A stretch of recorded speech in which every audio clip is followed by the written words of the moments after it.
Hey everyone, Chef Patrick here from Sabroso. Welcome to my kitchen. Today we bring to you Similar Latin Dishes Part 3. You're about to have a little taste of what you're missing. But if you cannot stand the heat, get out the kitchen. Full of flavor, flavorful, save your tools. Te vamos a enseñar unas recetas del baúl. Slice, dice, chop, nice spice, hot or mild. We got it, you just name the style. One in a mill, culinary skills, prestigioso. Todo queda sabroso.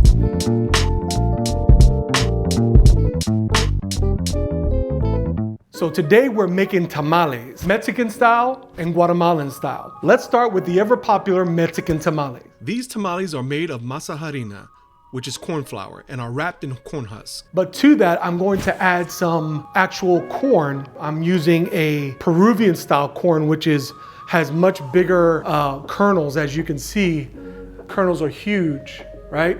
And I'm going to use that, I'm going to puree it, and I'm going to combine that with the masa flour to really make a masa dough that is really flavorful, full of that corn flavor, and the texture is going to be amazing. To the bowl of a food processor, we're going to add the corn, which is about 4 cups, and a half a cup of evaporated milk. The milk will help to break down the corn and make it smooth.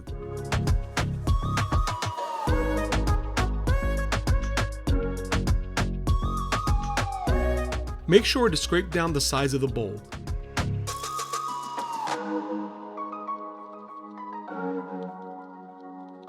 Then puree on high. Now add 1 tablespoon of sugar and 4 tablespoons of salted butter. Mix until combined.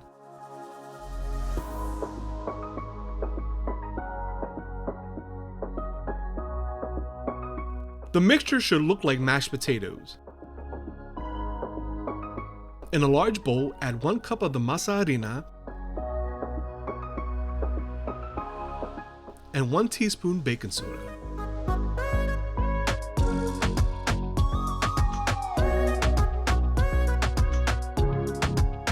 Add the corn mixture into the bowl.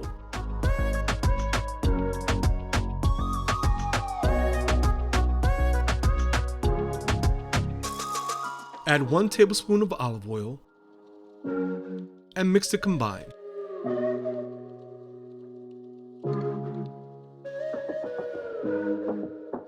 At some point, you're going to have to get your hands dirty. With clean hands, of course. A good tamale is the result of a good masa. The way to achieve the right consistency is to get your hands into the mix and feel the masa. If it's too dry, I like to add some chicken stock so I don't lose any flavor.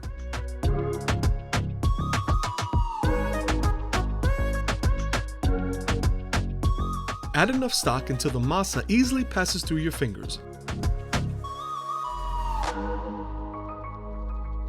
Like so.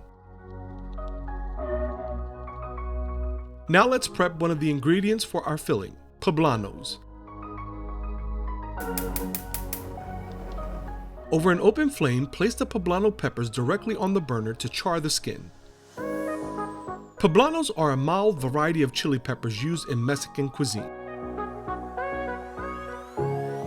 So now our poblanos are nice and charred, as you can see.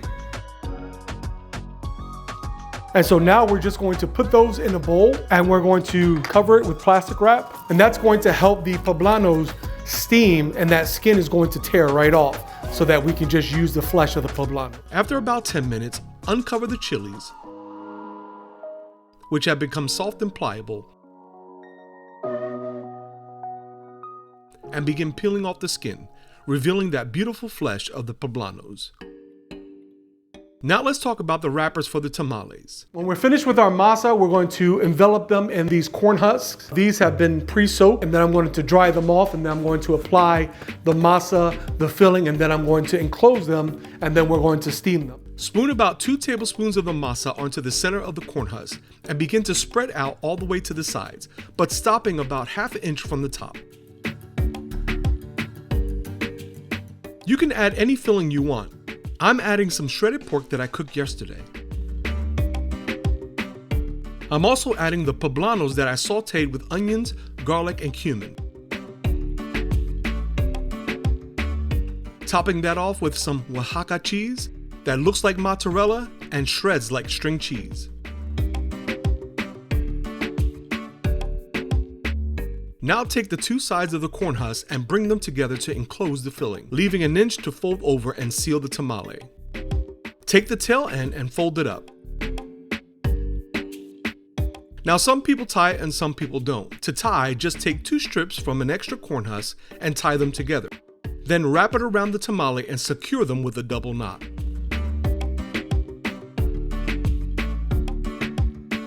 Usually tamales take up to 1.5 hours to cook, but we're going to cut that time by using our Instant Pot. Place the screen inside the pot and add some extra corn husks. This will help keep the tamales moist while adding extra corn flavor. Don't forget to add some water, which I did not show here, about a cup. Hit the steam button and set for 20 minutes.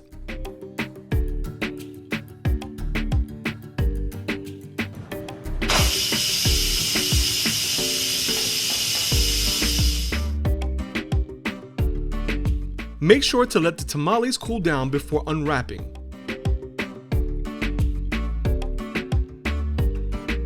I garnish the plate with some sliced ripe tomatoes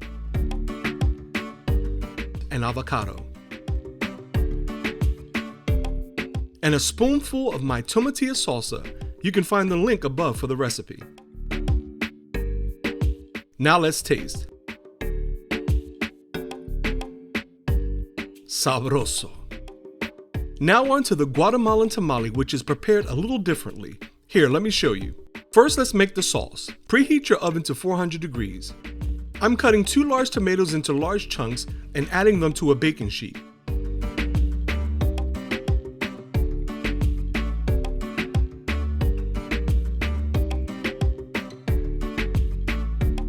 Then I'm cutting 4 tomatillos in quarters and adding them to the baking sheet.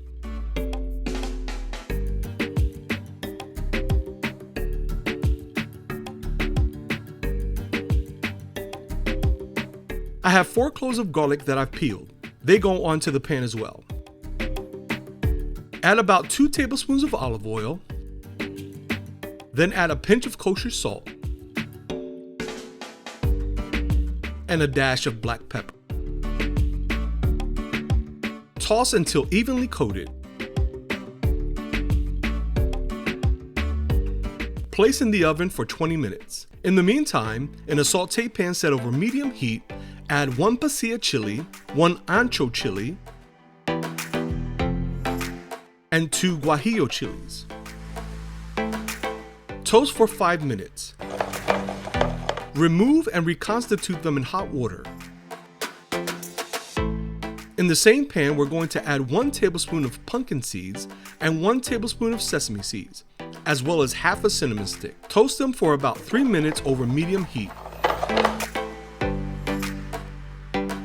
Place the seeds and cinnamon stick in a blender and blend for 30 seconds. Don't worry if it's not completely broken down, because we're going to strain this later.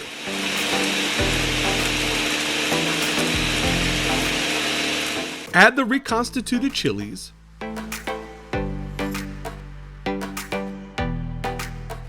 the roasted tomatoes, tomatillos, and garlic,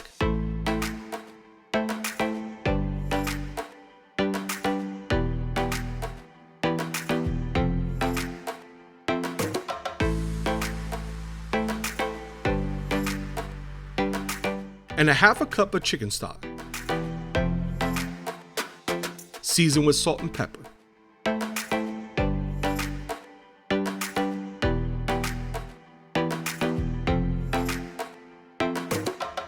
Then puree the mixture for 1 minute.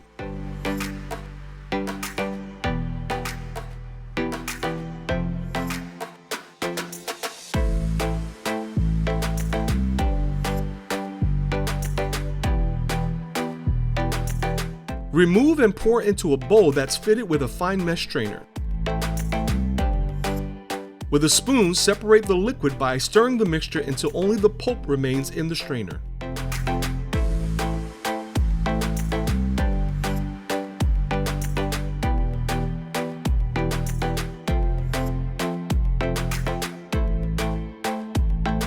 Now let's make the masa. This recipe also uses masa harina, about 1 cup. but it also uses half a cup of rice flour. This will give the tamale a different texture. Add 3 cups of chicken stock.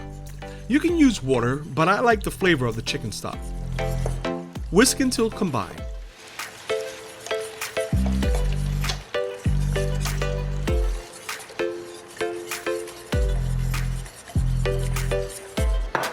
Add half a teaspoon of achiote powder, which gives color to the masa.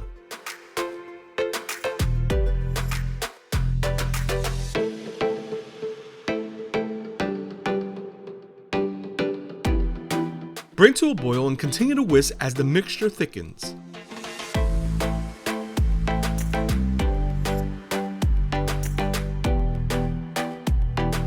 Add 4 tablespoons of softened butter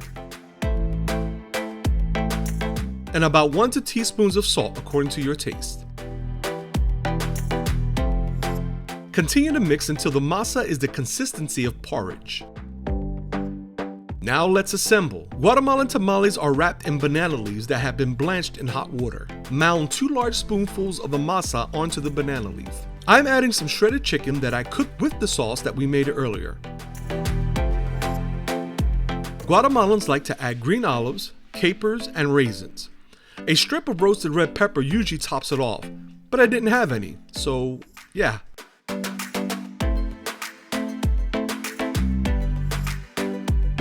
Add a spoonful of that delicious sauce over the top.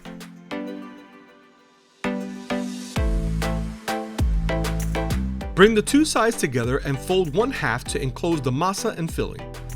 Then fold over the other half. Taking the tamale in your hand, fold up the bottom half while tapping the tamale to settle the filling. Then fold the top half down. Just like the Mexican tamale, you can secure them with a strip of banana leaf and tie them off. In a large pot with extra banana leaves covering the bottom, pour in about a cup of water. Place the tamales on top of the extra leaves, place a lid, and steam for 1 to 1.5 hours. You can also use the Instant Pot for this recipe, but I wanted to show you the traditional way as well. Guatemalan tamales have a spongier texture than the Mexican tamales. It kind of reminds me of Puerto Rican pasteles.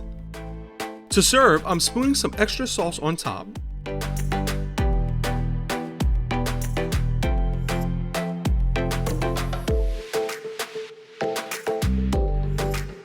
And a mound of shredded cabbage slaw. The recipe is in the description. Now it's time to taste. Okay, Guatemala, I see you. There you have it, 2 similar Latin dishes, Mexican tamales and Guatemalan tamales. Hey, thanks for watching. If you want to see more videos like these, click that subscribe button and you'll stay up to date on all new content.